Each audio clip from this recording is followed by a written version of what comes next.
আর কোরআন হাতে দিছে, কোরআন হাতে দিয়া বলে যে তুই কোরআনে হাত রাইখে বলবি আমরা তোরে কেউ মারি নাই ক্যামেরার সামনে। মানে যতদিন মারে তখন ক্যামেরা আড়ালে মারে। কালকে যখন এই ভিডিওটা করা দরকার ওই টাইমে আমার ক্যামেরার সামনে নিছে, নিয়ে আমার বলতেছে যে তুই কোরআনে হাত রাইখে বল তোরে আমরা কেউ মারি নাই, তোর সাথে কোনো নির্যাতন হয় নাই, তোর আমাদের উপরে তোর কোনো পাওনা দেনা পাওনা নাই, এগুলো বলাইছে। আমার মিথ্যা কথা মোবাইলে বলাইছে। আমি শুধু এগুলো মুখ দিয়ে স্বীকার করছি শুধু আসার জন্য, আমি শুধু আসার জন্য এগুলো মিথ্যা কথা বলছি যে হ্যাঁ আপনাদের উপর আমার কোনো দেনা পাওনা নাই, আপনারা আমার কেউ মারেন নাই। কিন্তু আমার মারতে মারতে শরীরে আদামরা করে ফেলাইছে, আমার অনেক মারধর করছে। তারপরে আমি ওনাদের রাগ করে বলছি যে আমার কোরআন সে কেন মিথ্যা বলাইতেছেন, আপনারা কোরআনে হাত দিয়ে বলেন যে আপনারা আমার মারেন নাই, তাহলেই তো হয়ে যা। ওনারা কোরআনে হাত দেয় না, আমার কোরআনে হাত দিয়ে বলতে কয় যে ওনারা আমার মারে নাই। আমি মার খাওয়ার পর কেন কোরআনে হাত দিয়ে বলবো যে আমি মার খাই নাই আমারে।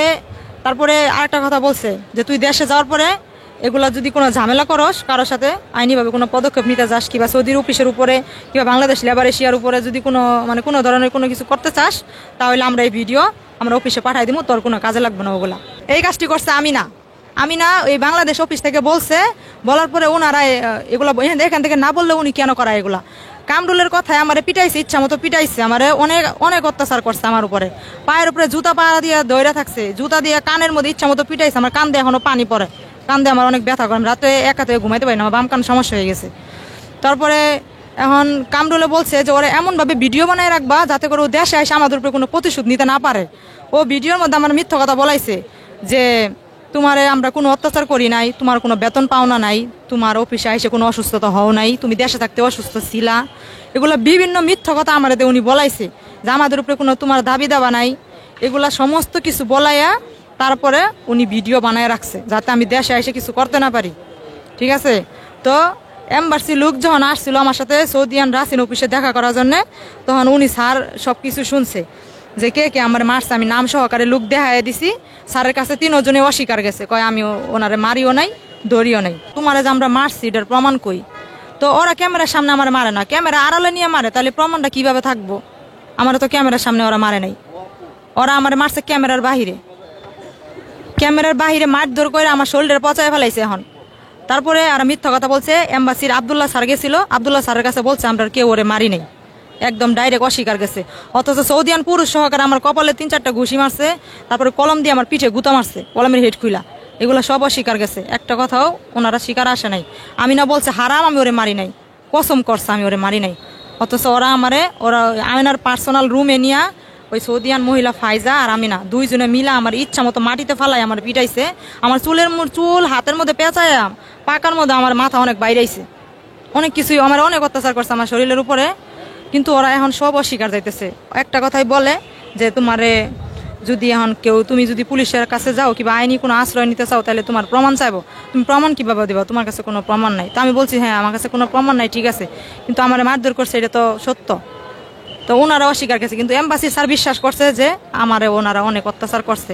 আর আমি অনেকবার এই মোবাইলে যোগাযোগ করার চেষ্টা করছি, জানাইতে চাইছি বাংলাদেশে যে আমার এইভাবে মারধর করতেছে, তখন আমার কাছে কোনো ফোন ছিল না, ফোন উনি জিম্মায় রাখছে ওই আমি না বাংলাদেশে আমি না। সব দেশের মেয়েরা কাজের লোক আছে ওই হোস্টেলে, সবাই ফোন চালাইতে পারে, প্রতিদিন ওনাদের ম্যাডামরা ডাইকে ওদের ফোন দেয়, ওরা দেশে কথা বলে। কিন্তু আমি না কখনো আমার ফোন দেয় নাই, আমার যোগাযোগও করতে দেয় নাই, বাংলাদেশে একদিনের জন্য যোগাযোগ করতে দেয় নাই। লাস্টে আমার মারধর করতে করতে আমি লাস্টে একটা বাসায় কাজে দিছে, আমার 5 নম্বর বাসায় কাজে দিছে, ওইখানে যাই আমি আমার স্বামীরে ছবি উঠাই আমি পাঠাইছি। আমার পার ভিতরে এরকম কালো কালো জহম হয়ে গেছিলো, বড় বড় জহম ছিল, কালো হয়ে গেছিলো, ওগুলো আমি ছবি তুলে পাঠাইছি। উনি আবার এগুলো এজেন্সিতে পাঠাইছে, সৌদিয়ান এজেন্সিতে। পাঠানোর পরে আবদুল্লাহ স্যার গেছিল, তো আবদুল্লাহ স্যার সবই দেখছে, সবই শুনছে। শোনার পরে আবদুল্লাহ স্যার একটা ভিডিও বানাইছে, এটা আমার কাছে অনেক খারাপ লাগছে।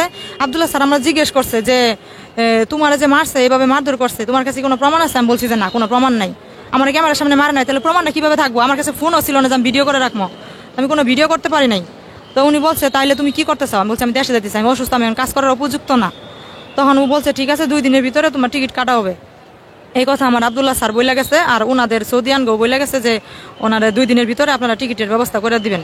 তখন ওরা বলছে ঠিক আছে টিকিট কাটা দিমো, কিন্তু টিকিট কাটা দিছে আমার কাছ থেকে সব মিথ্যা কথা ওরা ভিডিও বানায় রাখছে যাতে আমি দেশে এসে কিছু করতে না পারি। তবে আমার একটাই কথা যে কোনো মেয়ে যেন এইভাবে আরো ওইখানে যায় এরকম এই নরকের ভিতরে না পড়ে, নরকে যেন না পড়ে। আর এই আমি না এর একটা সঠিক বিচার হওয়া দরকার। এই লেবার এশিয়া কামরুল আর হইতেছে এখানে এই যে 2টা মেয়ে আছে, একটা নাম শাহনাজ মনে হয়, একটা নাম কি আমার সঠিক মনে নাই। তো আরো কয়েকজন স্টাফ আছে ওইখানে, সবগুলাই জানোয়ার।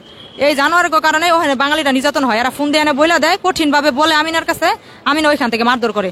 আর কামরুল আমার ফোনের ভিতরে অনেক বিশ্রী ভাষায় বকাবকি করছে, করার কারণে আমিনা আমার ইচ্ছা মতো নির্যাতন করছে। আপনি যে অসুস্থ ছিলেন তখন তো আপনি বললেন যে আমি থাকবো না, আমি দেশে চলে যাব, তাহলে তারা সেই প্রসেসটা না করে আপনার উপর নির্যাতন কেন করলো? আমি এইটাই আমি এখনো বুঝি নাই যে ওরা কেন আমার বারবার একটা বাসায় আরেকটা বাসা এরকম চেঞ্জ করে আমার কাজে দিছে। তো আমি বলছিলাম, প্রথমবার বলছিলাম, মানে ফার্স্ট বাসা থেকে ঘুরে আসার পরে আমি বলছি যে আমার এইভাবে মারধর না করে আমার কাজে দাও, আমার শরীরে এরকম মানে আমি সহ্য করতে পারি না, এই কারণে আমি ভয়ে বলছি যে আমার কাজে দাও। আচ্ছা কাজে দিছে ভালো কথা, আমি একটা বাসা কাজ করি নাই, কিন্তু ওরা আমার বিভিন্ন বাসায় কাজে দিছে এইটাই কারণে যাতে আমি দোষী থাকি। ওরা যেন বলতে পারে ওরা বিভিন্ন বাসায় ঘুরাইছি, ও ভালো না কাজ করতে পারে নাই। আমার মনে হয় যে এটা এই কারণে আমার বিভিন্ন বাসায় ঘুরাইছে, কাজে দিছে, অফিসে 100 টাকা 100 রিয়াল 50 রিয়াল এরকম ভাবে ওই সব কফিলটাই দিয়া গেছে। অথচ ওরা অস্বীকার গেছে, ওরা 1 টাকাও খায় না। তারপরে লাস্টে যে বাসা থেকে আমি কাজ করে আমার এখন দেশে পাঠাইছে, ওই বাসার মালিকে 400 রিয়াল দিয়া গেছে, ওরা অস্বীকার গেছে, আমার সামনে টাকা গুইনা দিছে। আর ওই মহিলা আমারে বইলা গেছে যে আমরা তোমারে যেভাবে পারি তোমার দেশে পাঠানোর জন্য ব্যবস্থা করতেছি। আনুমানিক 2200 টাকা, সৌদি আরবের 2200 টাকা। প্রথমে 1200 টাকা ফুল মাসের বেতন, আর 400 টাকা হইতেছে 600 টাকা হইতেছে অর্ধেক মাসের। আর পরবর্তী একটা কফিল আমার 400 টাকা দিচ্ছে, তাহলে কত হয়? 2200 টাকা হয় না?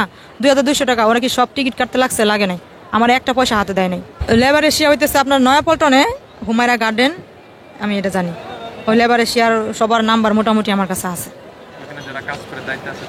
হ্যাঁ, তাদের নাম, একটা নাম হইতেছে মেন হইতেছে কামরুল হইতে সবকিছুর গুড়া। হ্যাঁ, আর তারপর হইতেছে ওইখানে আলামিন আছে, কাউসার আছে, তারপরে মেয়ে আছে, 2টা মেয়ে আছে ওইখানে, একটা শাহনাজ আর একটা নাম আমি সঠিক জানি না।